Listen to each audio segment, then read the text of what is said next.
सन 1704 दिसंबर का महीना दिल्ली की गद्दी पर मुगल बादशाह औरंगजेब का शासन था। उसके तलवार की चमक के आगे पूरा हिंदुस्तान नतमस्तक था।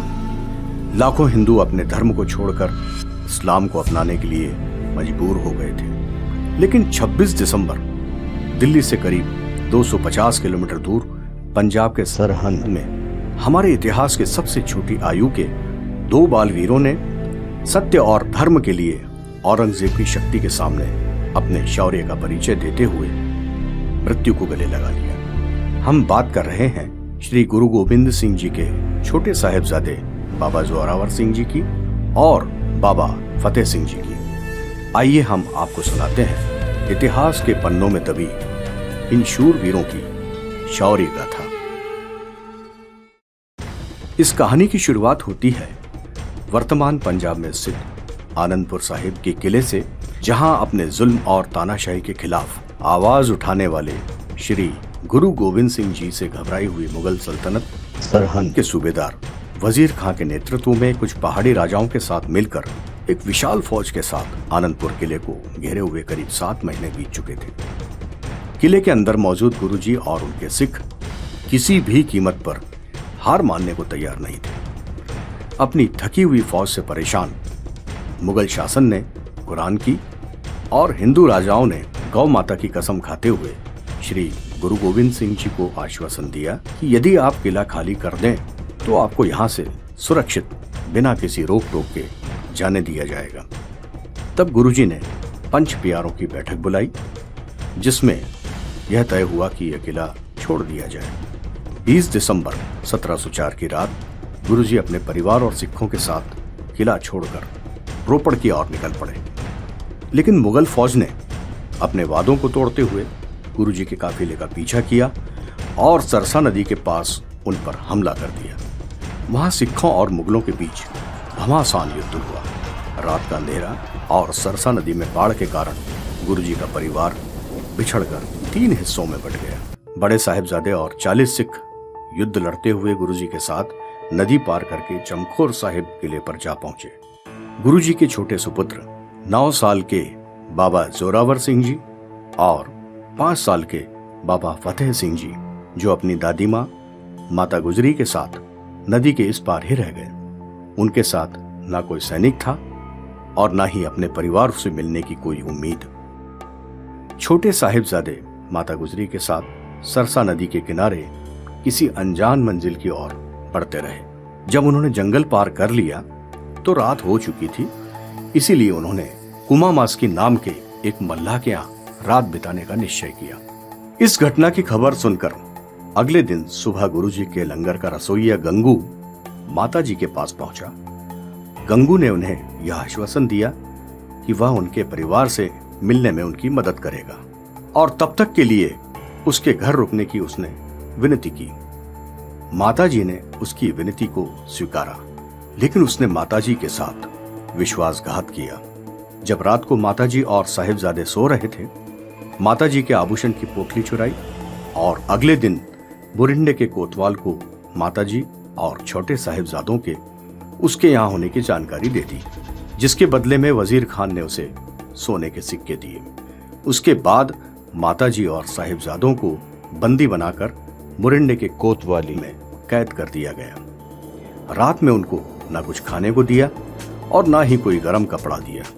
अगली सुबह उन्होंने बैलगाड़ी में बिठाकर सरहंद के बसी थाने पर ले जाया गया। लोगों की भीड़ भी साथ चल रही थी। माताजी और छोटे साहिबजादों को निडर देख करके लोग कहने लगे, ये वीर पिता के वीर सपूत हैं। उस रात माताजी और दोनों साहिबजादों को ठंडे बुर्ज में रखा गया। ये है ठंडा बुर्ज। यहाँ पर माता गुजरी को अपने दोनों छोटे छोटे पोतों के साथ बंदी बनाकर रखा गया था। पोष के महीने में जब सर्द हवा बहा करती थी, तब उनको बिना कोई गर्म कपड़ा दिए उन्हें यहाँ बंदी बना के रखा गया था।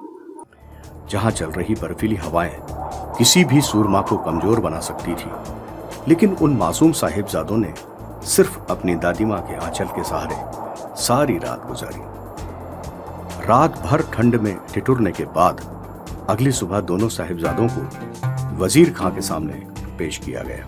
उन्होंने अंदर पहुंचते ही गरज कर फतेह बुलाई वाहे गुरु जी दा खालसा, वाहे गुरु जी दी फतेह। यह देखकर सभी दंग रह गए, क्योंकि वजीर खां की मौजूदगी में ऐसा करने की कोई सोच भी नहीं सकता था। लेकिन उन नन्हे शेरों ने यह कमाल कर दिखाया।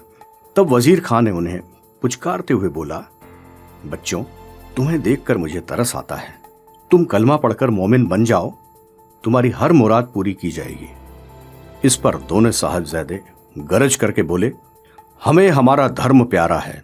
वजीर खां ने साम दाम दंड भेद सभी आजमाए, लेकिन वो नाकाम रहा। जब वजीर खां से बात नहीं बनी तो दीवान सुच्चानंद ने साहिबजादों से पूछा, यदि तुम्हें छोड़ दिया जाए तो तुम क्या करोगे, कहां जाओगे? इस पर साहिबजादों ने कहा कि वो जंगल में जाकर अपनी सेना इकट्ठी करेंगे और मुगलों से लड़ेंगे। इस पर दीवान ने गुस्से में आकर नवाब से कहा, ये सांप के बच्चे हैं, इनका कत्ल कर देना ही उचित होगा।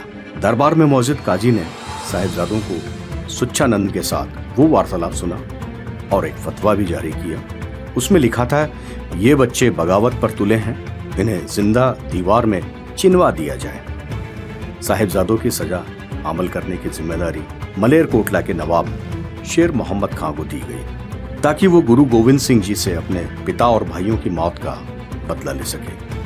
पर उसने भी इस जघन्य अपराध को करने से इनकार कर दिया। साहिबजादों को वापस ठंडे बुर्ज भेज दिया गया, जहां उन्होंने माता गुजरी को कचहरी की सारी दास्तां सुनाई। अगले दिन यानी 26 दिसंबर सन 1704 को साहिबजादों को दोबारा कचहरी में पेश किया गया और फिर इस्लाम कबूल करने के लिए उनसे पूछा गया। उन्हें कई प्रलोभन दिए गए, उन्हें कई लालच दिए गए, उन्हें बहुत सारी यातनाएं भी दी गई, लेकिन वो बच्चे थे कि अडिग रहे। उन्होंने कहा, कुछ भी हो जाए अपना धर्म नहीं परिवर्तन करेंगे, अपने धर्म के लिए चाहे आप हमें मार भी दें। यह सुनकर नवाब आग बबूला हो गया और फतवे के अनुसार बच्चों को जिंदा दीवार में चिनवा देने का हुक्म हुआ। इस हुक्म की तामील भी की गई और बच्चों को दीवार के बीच में खड़ा कर दिया गया। जल्लादों ने साहिबजादों को फुसलाने की कोशिश करते हुए कहा, दीन कबूल क्यों नहीं कर लेते, क्यों बेवजह अपनी नन्ही जान गंवा रहे हो? लेकिन साहिबजादों ने जल्लादों से कहा, पापों की दीवार और ऊंची करो, देर क्यों करते हो? जब उन मासूमों को दीवार में चिनवाना आरंभ किया तो उन्होंने जापजी साहिब का पाठ करना शुरू किया। जब दीवार बच्चों के सीने तक आ गई तो काजी और नवाब ने आखिरी बार साहिबजादों से इस्लाम कबूल करने के लिए कहा, लेकिन उन्होंने इनकार कर दिया। छोटे साहिबजादे फतेह सिंह जी ने कहा, हमारे दादाजी श्री गुरु तेज बहादुर साहिब जी ने शीश दिया पर धर्म नहीं छोड़ा। हम जल्द ही उनके पास पहुंच जाएंगे, वही हमारे रक्षक हैं। जैसे जैसे दीवार ऊपर चढ़ रही थी, छोटे साहिबजादे फतेह सिंह जी ने देखा कि बड़े भाई की आंखों से आंसू बह रहे हैं, तो उन्होंने पूछा, वीरे क्यों रो रहे हो, घबरा गए क्या? इस पर जोरावर सिंह जी ने कहा, मुझे तो इस बात का दुख हो रहा है कि तू मेरे बाद दुनिया में आया और पहले शहीद हो रहा है। दीवार बनती रही और थोड़ी देर बाद ही दोनों साहिबजादे बेहोश हो गए। यह देखकर जल्लाद आपस में कहने लगे कि ये अपनी आखिरी सांसें ले रहे हैं, दीवार और ऊंची करने की कोई जरूरत नहीं। रात होने वाली है, इनका गला काटकर ही जल्दी काम तमाम कर दिया जाए। फिर दोनों बेहोश साहिबजादों को बाहर निकाल लिया गया और उन्हें बेरहमी से शहीद कर दिया गया। यह देखकर आसपास खड़े लोगों की आंखों से अश्रुधारा फूट पड़ी और सभी आह भरकर नवाब और काजी को कोसने लगे। इधर छोटे साहिबजादे शहीद हुए और दूसरी तरफ ठंडे बुर्ज में माता गुजरी ने अपने प्राण त्याग दिए। छोटे साहिबजादों की यह शौर्य गाथा एक तरफ मुगल सल्तनत की क्रूरता दर्शाती है तो दूसरी तरफ अधर्म के खिलाफ बेखौफ होकर आवाज उठाने का पैगाम देती है। ऐसी महान गाथाओं के मोती पिरोकर ही इतिहास बनता है। आज जरूरत है हमें हमारे इतिहास से सीख लेने की और शहीदों का सम्मान करने की।